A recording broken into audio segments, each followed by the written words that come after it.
Boa noite. Obrigado, Carol. Obrigado a todos. 10 anos não é 10 dias, né, meu amigo Anderson? A gente sabe que é uma jornada, um desafio. Meus parabéns. Por ter chegado até aqui, né, já venceu a zona da morte, que é aqueles primeiros anos que a gente não sabe se vai dar certo, né? Os primeiros 10. O que acontece? O Anderson deu o tema da palestra Empreendedorismo, Inovação, Tecnologia e Gestão Empresarial. E eu estava pensando, como eu gosto de seguir, né, o que é me dito, como que eu ia adaptar essa palestra, essa fala, né?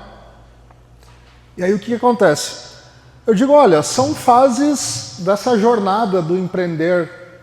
Vou fatiar dessa maneira. E aí, então eu pego a primeira fase, que é o empreender. O que é o empreender? É você se lançar, como o próprio Anderson diz, de um precipício e enquanto você está caindo, construir o dito do paraquedas, para pelo menos chegar vivo, né? E então, eu pensei, vamos lá, é a primeira fase dessa jornada.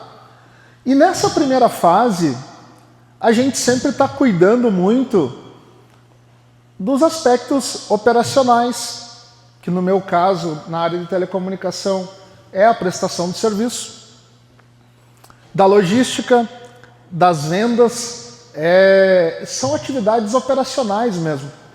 E a gente não está cuidando de processos, de dinheiro e de pessoas. Basicamente é assim que acontece, porque você começa uma empresa baseado naquilo que o mercado pede.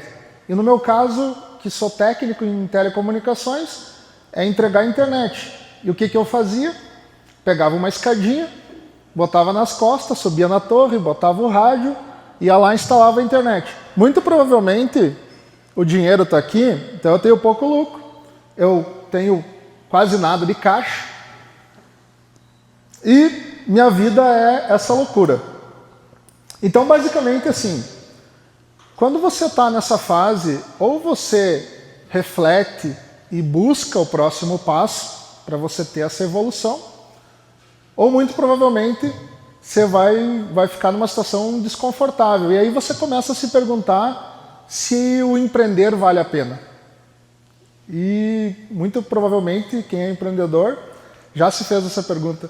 Pô, de repente será que eu estou no caminho certo? Porque é o que acontece, né? A gente se coloca em dúvida. O que acontece? A gente precisa então querer ir para a próxima fase. E aí a próxima fase, para mim, foi a mais saborosa. É a que eu mais curti e eu acho que é a que mais vale a pena. Que é a fase da gestão. Que você começa a cuidar daquelas coisas que você não cuidava no passado. E aí aqui, eu sempre brinco que você pode dizer que você é o diretor da empresa. Porque antes, se nós pararmos a pensar, e outra coisa, eu já fui o operacional, e eu tenho certeza absoluta que eu era um funcionário caro do meu negócio. Quando você vem para a gestão, você começa a cuidar dos processos. Você começa a cuidar do dinheiro e você começa a cuidar de pessoas. Que são a base para um negócio funcionar. E aí, quando você cuida dessas três coisas, você começa a ter lucro e caixa positivo. Né? Você para de correr lá, no meu caso, com a escada nas costas, dirigindo o carro, para ir olhar quanto está entrando, aquilo que o Matheus falou, né, de fazer uma análise financeira do teu negócio, porque às vezes a gente fica só fazendo os números se adaptarem, né? E aí nem vamos chegar na contabilidade ainda, né? Porque senão... E aí, então, a gente começa a cuidar desses negócios e, obviamente, eu ainda não cuido de algumas coisas que daí essa é a outra fase lá para frente. que também é importante. Ali é até um desfrute. Mas essa fase da gestão, ela me dá qualidade de vida ou tempo. Porque eu paro de correr atrás do rabo, eu começo a ter tempo para viver, né? No final das contas, você não monta um negócio só para dizer que tem um negócio. Eu sempre digo que esta fase ela precisa ser duradoura até para você criar essa casca e ela vai pavimentar o caminho para esse futuro aqui que hoje acredito eu estou nessa transição até para essa terceira fase. Falando ainda da parte da gestão, eu selecionei alguns dos meus maiores aprendizados. Foram coisas que eu aprendi quando eu estava nessa fase que mudaram a minha vida. E assim, ó, essa é muito engraçada. Porque, no final das contas, num evento de contabilidade, a gente teria que falar de contabilidade, né, em algum momento. Não tem como não, né? Só que veja bem, qual que é a coisa que eu acho engraçado, que quando eu descobri, eu disse, nossa, é assim, né? Esse desenho aqui que eu faço é assim, ó, basicamente uma empresa, exceto o provedor de internet que trabalha com produto, mas é, na essência, uma prestação de serviço, né? Mas basicamente, para ficar mais claro para todo mundo, como que funciona o negócio? Você vai ter um produto, você vai ter um estoque e você vai ter o cliente. Então, se você é um comércio que revende algum produto, é assim que vai funcionar. E o produto está lá na fábrica. Quando você compra esse produto e ele vem para o teu estoque, você tem uma nota fiscal que vem para o teu estoque. E você manda dinheiro para lá. Então, está aqui indo um e voltando outro. Quando você vende esse produto, não vamos desprezar a parte de custo e tal, você emite uma nota fiscal desse produto e o cliente devolve o dinheiro para você aqui, com a tua margem, está tudo certo, né? Aí eu pergunto para o contador, ou para vocês, como que a gente resolve o problema quando a gente vende o produto e não emite uma nota fiscal para o cliente? Já pararam para se perguntar aonde que está o produto nesse caso? Né, Gad? Fiscalmente falando, onde ele estaria, né? Ele ficaria no teu estoque. Porque você não fez a última perna, mas o dinheiro veio. Ou seja, né, contador, nós fizemos uma baita de uma confusão. Ah, mas o contador resolve. Olha, se ele nunca falou para vocês, eu vou falar. Sabe como que ele resolve? Só existe uma maneira, inventando. Nossa, contadora lá, viu? Ele tem que ele tem que inventar alguma coisa. Certo? Faz o coelho aparecer na cartola. Exatamente. Só que tem um problema, que aí, olhando do ponto de vista contábil, tudo é possível, né? Vamos lá, vamos inventar. Mas agora vocês vejam bem que essa empresa, esse CNPJ, carrega, né, uma razão social que está não atrelada ao nome do contador, e sim das nossas pessoas físicas. Ou seja, a gente deixa, né, a nossa pessoa física, que é a responsável, né, pela jurídica, descoberta nesse caso. E lá na frente, depois que você chegar na parte de gestão, depois que você chegar no dia de resolver esse problema, só existe uma maneira de resolver ele, que é emitindo a nota fiscal. Você só consegue eliminar os produtos do teu estoque. Claro que vai ter questões, né, jurídicas aí, se é uso e consumo, se é revenda e tal, mas não vamos entrar nesse, né? Mas um contador só vai conseguir resolver de uma maneira, emitindo uma nota fiscal. E a nota fiscal vai ter o imposto também. Só que veja que engraçado. Quando você não emitiu a nota fiscal lá, o dinheiro do imposto você deu de desconto para o cliente, para ficar mais barato. Então, nós provavelmente teremos prejuízo nessa operação. E por que eu acho isso tão engraçado? Porque eu fiz por muito tempo isso dessa maneira. É verdade. Esquecia né? Não, na verdade, por ignorância, falta de conhecimento, né? Por ignorância, por não chegar a ter esse entendimento do negócio. E por que eu acho engraçado? Porque é tão simples de a gente ver como que o negócio triangula e tão fácil. E eu fico me perguntando, por que a gente não faz isso? Né? Então, eu acredito que minha contribuição é tão fácil. Se não for hoje, vai ser amanhã, mas é inevitável fazer isso. Mais engraçado ainda é que quando você começa a fazer isso, você começa a ter uma gestão da tua empresa de maneira contábil. E olha só que legal, o relatório do contador começa a fazer sentido. Porque ele consegue te dar o teu saldo, o teu valor que você tem em estoque lá, por exemplo.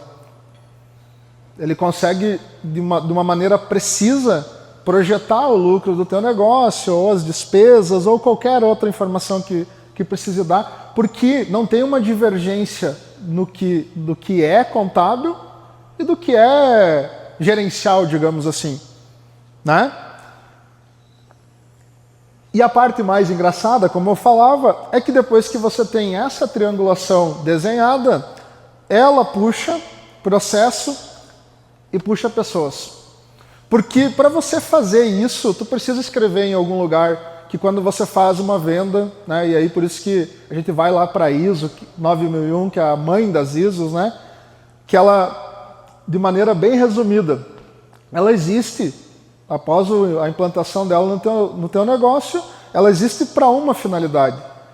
É para garantir que todos os produtos ou todos os seus processos sejam iguais para todos os clientes. Ou seja, não vai ter uma divergência de A para B, porque ela está ali aferindo isso. Quando você faz isso, você precisa documentar, e você precisa dizer que vai ser emitida uma nota fiscal e que o dinheiro vai vir, e isso puxa processo. O que é o processo? Eu escrevo como que eu faço essa operação. Se eu escrevo como que eu faço, e eu preciso de pessoas no meu negócio, eu digo para elas como eu faço. E pimba, você resolve o problema de pessoas, você resolve o problema de gestão de maneira geral da tua empresa.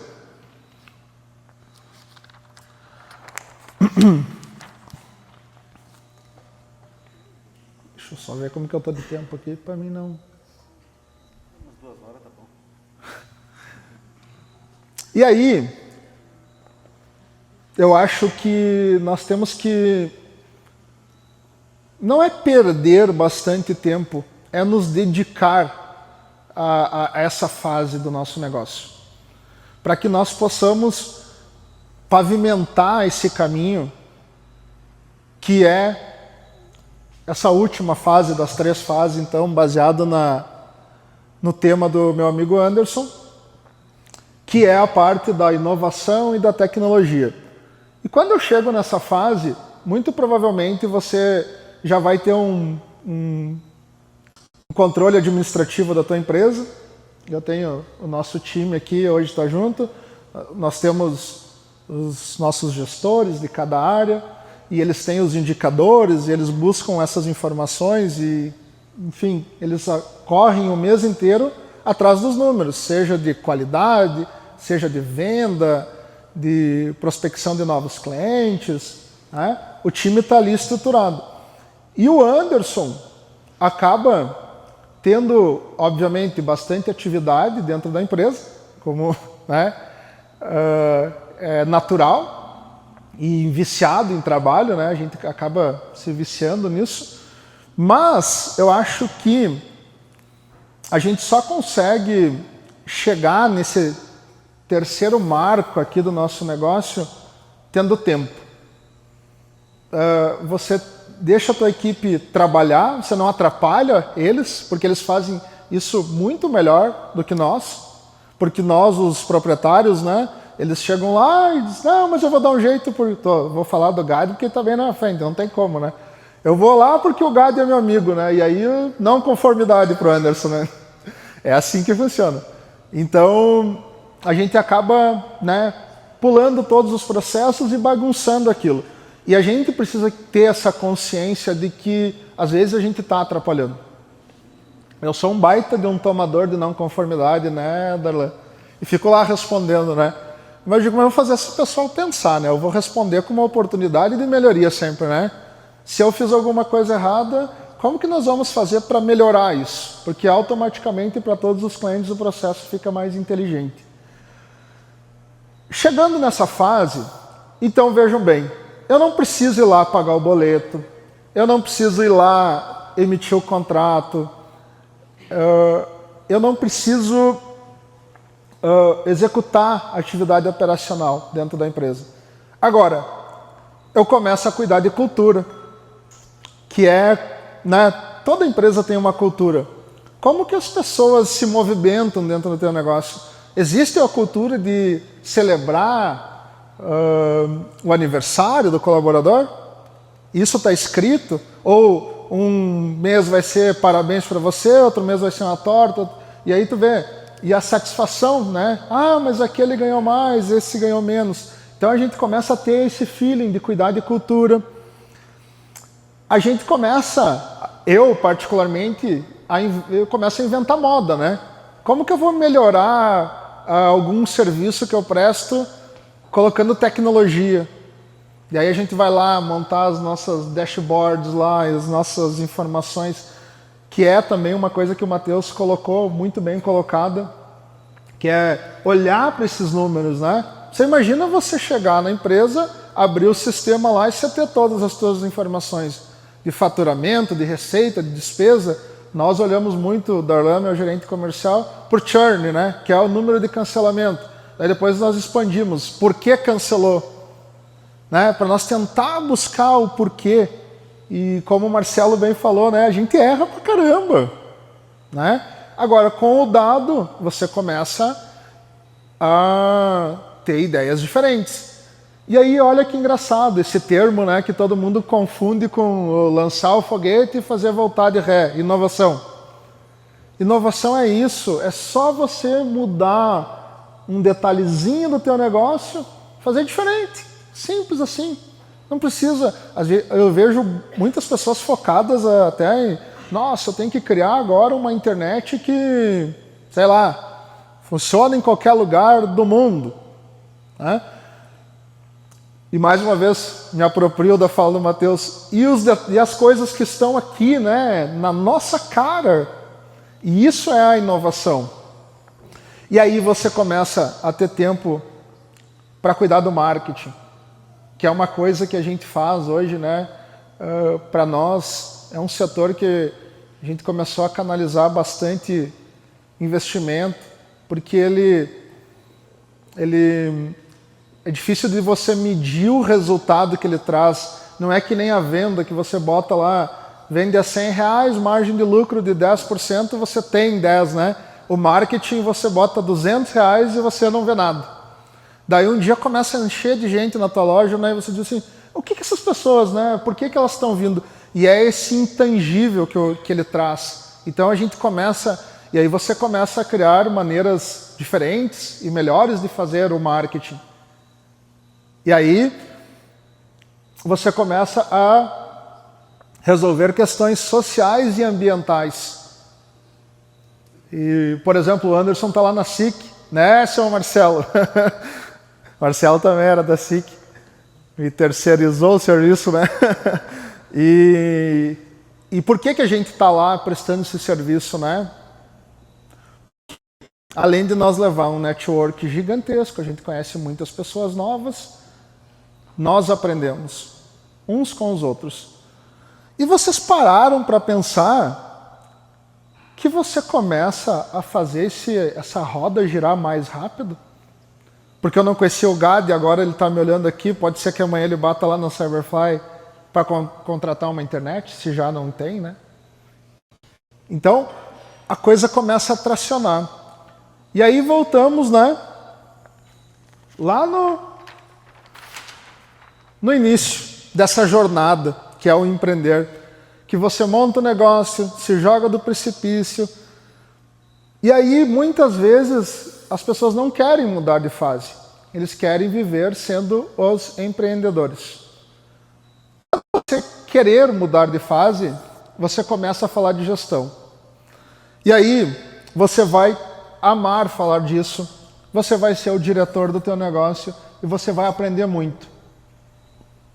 E aí você vai ter dinheiro. Basicamente é assim que funciona. Você vai conseguir pelo menos ter aquilo que é suficiente para viver e ter tempo, ter qualidade de vida, cuidar dos filhos, cuidar de saúde, e aí depois você começa a inovar. Né? E é esse ciclo. E aí o que acontece? Você vai identificando os teus momentos, e aí de repente no teu inovar, você de repente não tem um outro negócio que te brilha os olhos? Não tem, você já está com toda essa casca, será que não vale a pena de repente resolver um segundo problema do mercado? E aí você faz o quê?